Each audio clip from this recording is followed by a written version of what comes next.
ஆன்மீக நண்பர்கள் அனைவருக்கும் என்னுடைய அன்பான வணக்கங்கள். அக்டோபர் மாத ராசி பலன் 2025.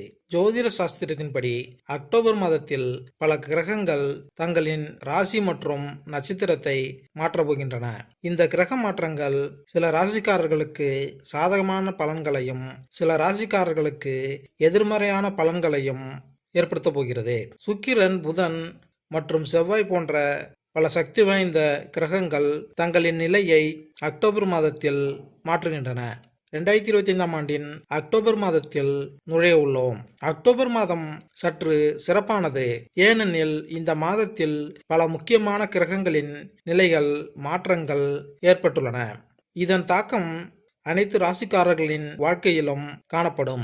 ஜோதிடத்தின்படி அக்டோபர் மாதத்தில் பல கிரகங்கள் தங்களின் ராசி மற்றும் நட்சத்திரத்தை மாற்றுகின்றன.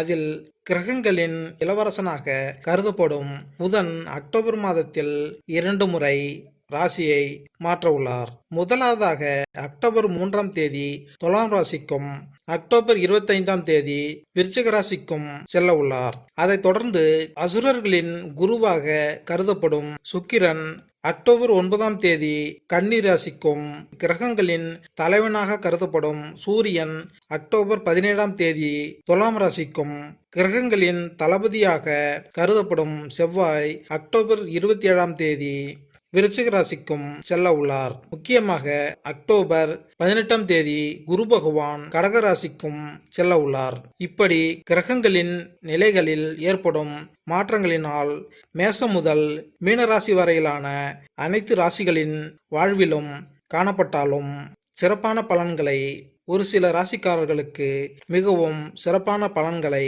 பெற உள்ளனர். இப்போது 2025 அக்டோபரில் நடக்கப் போகும் கிரகங்களின் பெயர்ச்சிகளால் அதிர்ஷ்டம் பெறும் ராசிக்காரர்கள் யார் என்பதை இந்த பதிவில் காணலாம். கடகம் ராசி. கடகராசிக்காரர்களுக்கு அக்டோபர் மாதம் கலவையான பலன்களை தரும். இந்த மாதம் அக்டோபர் 17ஆம் தேதி வரை சூரியன் உங்கள் 3வது வீட்டில் பெயர்ச்சிக்கிறார். இது பொதுவாக உங்களுக்கு சாதகமான முடிவுகளை தரும். அக்டோபர் 17க்கு பிறகு உங்கள் 4வது வீட்டில் சூரியனின் பெயர்ச்சி பலவீனமான நிலையில் இருக்கும். அத்தகைய சூழ்நிலையில் சூரியனால் பலவீனமான பலன்களை பெற வாய்ப்புகள் உள்ளது. செவ்வாய் கிரகத்தின் பெயர்ச்சி அக்டோபர் 27ஆம் தேதி வரை உங்கள் 4வது வீட்டில் இருக்கும்.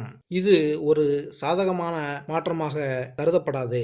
அக்டோபர் 27க்கு பிறகு செவ்வாய் தனது சொந்த ராசியில் உங்கள் 5ஆம் வீட்டில் பெயர்ச்சிக்கிறார். புதன் பெயர்ச்சி அக்டோபர் 3ஆம் தேதி வரை பலவீனமான பலன்களையும் அக்டோபர் 3 முதல் அக்டோபர் 24 வரை சாதகமான பலன்களை தரக்கூடும். அதன் பிறகு புதன் கிரகம் ஓரளவு வலுவிழக்கும்.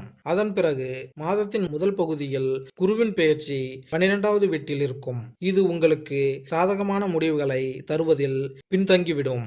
ஆனால் மாதத்தின் 2ஆம் பகுதியில் குரு சராசரியான முடிவுகளை விட உங்களுக்கு சிறந்த முடிவுகளை தரக்கூடும். அதே நேரத்தில் அக்டோபர் 9 வரை சுக்கிரன் உங்கள் 2வது வீட்டில் இருக்கிறார். அக்டோபர் 9ஆம் தேதிக்கு பிறகு சுக்கிரன் 3வது வீட்டில் பலவீனமான நிலையில் இருப்பதால் உங்களுக்கு கலவையான பலன்களை தரலாம். அதாவது சுக்கிரன் உங்களுக்கு சில நல்ல பலன்களையும் சில பலவீனமான பலன்களையும் தரலாம். உங்கள் அதிர்ஷ்ட வீட்டில் சனியின் பெயர்ச்சி வக்கர நிலையில் இருக்கும். ராகுவின் பெயர்ச்சி உங்கள் 8வது வீட்டில் குரு நட்சத்திரத்தில் இருக்கும். எனவே பெரும்பாலான சந்தர்ப்பங்களில் ராகு பலவீனமான பலன்களை தரலாம். ஆனால் சில சமயங்களில் எதிர்பாராத வகையில் சாதகமான பலன்களும் ஏற்படும். சிம்ம ராசியில் சுக்கிரன் 2வது வீட்டில் கேது பெயர்ச்சிக்கிறார். எனவே கேது பல சந்தர்ப்பங்களில் பலவீனமான பலன்களை குறிக்கிறது. அக்டோபர் 9க்கு பிறகு நல்ல பலன்கள் கூட பெறலாம்.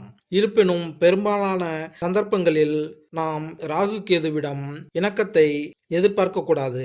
அந்த வகையில் இந்த மாதம் உங்களுக்கு கலவையான பலன்களை தரலாம். அக்டோபர் 2025 மாதம் உங்களுக்கு சாதகமான மற்றும் பலவீனமான பலன்கள் தரும். ஆனால் அனுபவத்தின் உதவியுடன் பொறுமையுடனும் பணிபுரிவதன் மூலம் நீங்கள் பொருந்தக்கூடிய வரைபடத்தை கொஞ்சம் சிறப்பாக உருவாக்க முடியும். நிதானம் மற்றும் அமைதியை காப்பது நல்லது. மூதாதையர் வழிபாடு நன்மையை ஏற்படுத்தி தரும். எதிர்பார்த்த உதவிகள் தடைகளுக்கு பின் கிடைக்கும். விட்டு கொடுத்து செல்வது நல்லது. பிள்ளைகளிடம் கண்டிப்பாக இருக்க வேண்டும். சில விஷயங்களை கண்டும் காணாமல் செல்வது நல்லது. உங்கள் பேச்சில் நிதானம் தேவை. குடும்ப நபர்களுடன் மனஸ்தாபம் ஏற்படலாம். கண்கள் பற்கள் சார்ந்த உபாதைகள் ஏற்படலாம். அமானுஷ்யம் சார்ந்த பிரச்சனைகள், மறைமுக தாக்குதல்கள் இருக்கலாம். முக்கிய முடிவுகளில் அமைதி காப்பது நல்லது. தேவையற்ற செலவுகளை குறைத்துக் கொள்ள வேண்டும். சொத்து சார்ந்த விஷயத்தில் நன்மை இருக்கும். ரியல் எஸ்டேட் தொழில் சார்ந்த தொழில் செய்பவர்கள் நிதானமாக செயல்பட வேண்டும். தந்தை ஒத்த நபர்களுடன் எதிர்பார்க்கும் உதவி தடைப்பட்டு கிடைக்கும். தொழிலில் அதிக லாபம் கிட்டும். திருமண பேச்சுவார்த்தைகளில் கவனம் தேவை. சிலருக்கு வெளியூர் செல்லும் வாய்ப்புகள் கிட்டும். அதனை பயன்படுத்திக் கொள்ளுங்கள்.